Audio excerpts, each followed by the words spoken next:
Hi everyone, it's Miss Carrie from South Fayette Township Libraries and Bridgeville Public Libraries, and it's time for Treat Yourself Fridays. So what we're going to be doing today is making a Kawaii coffee cozy. We deliberately went for a Totoro feel, but if you like cats, this is an awesome way to kind of look like a cat too. So let's see what you'll need. What you'll get in your kit is a large felt piece for your cozy, 2 ears, 2 eyeballs, 2 pupils, a nose, a mouth, 6 whiskers, and some tacky glue.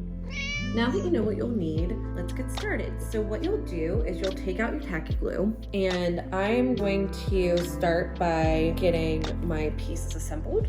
So putting tacky glue on both pupils and then putting it on my eyeballs. The other thing you'll notice is if there is chalk on the felt, that's okay, it'll either go away or you can flip it over and use the side that doesn't have that on it. For the next part, I'm gonna kind of figure out how I want it to be. I want my pieces to be in the middle. If you haven't noticed, it's in a rainbow shape, so you get the right shape and the right size for your coffee cozy. All right. Now that I know where I want all of my pieces to go, I'm going to start with the ears, and I'm going to put a little bit of tacky glue on the bottom of the ear.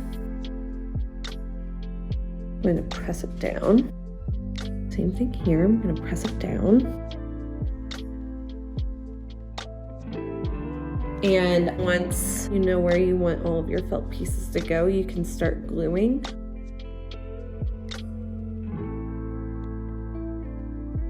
Now that I have all of my stuff glued on, all of my felt pieces, we're gonna turn it around. We're going to put one piece over the other.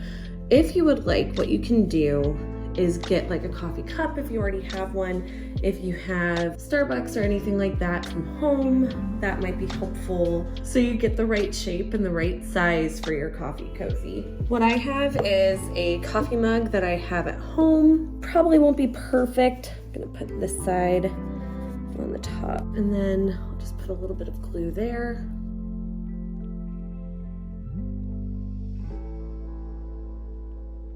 And what you'll do next is where you put your glue, put something heavy like a paperweight or a stapler in the middle so that it can fully dry together. So I really think it turned out cute, and it was super easy to do. Anybody at any age could do this task, which is so cool. I hope that you guys will get these take and makes from our library, and I hope you have a great time and you have a lot of fun with it and enjoy your amazing coffee. All right, so thank you guys so much for joining me. Next week we'll be having a mug recipe, so make sure to tune in next Friday at 2.